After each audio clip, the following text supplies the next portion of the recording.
Last week, Israeli police arrested a 17-year-old boy for the 2-year-old murder of a lawyer. The Israeli public has been concerned over the growing violence among the youth. We spoke with Professor Ratner of the Haifa University on the situation.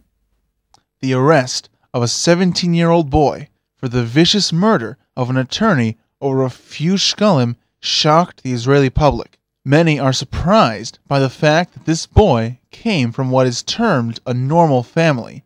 Professor Ratner of Haifa University explained that social class is rarely connected to homicide. Our immediate association is that murder or homicide is related to socioeconomic status, to poverty, to unemployment.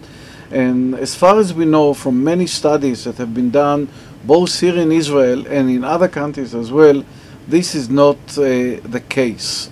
Murder, homicide are crimes of passion. They occur usually during a conflict between a couple, between friends, when all of a sudden a knife is taken out and someone is beaten or stabbed by the other side. Okay, so such a thing can occur also among people who belong to higher socioeconomic status groups, as has happened in the most recent case that was exposed yesterday in Ramat HaSharon. There is a feeling in Israel that violence is on the rise. But how bad is it? Professor Ratner explains the situation. Most of us walk around with a feeling that crime, and especially violent crime, has escalated dramatically in the last few years.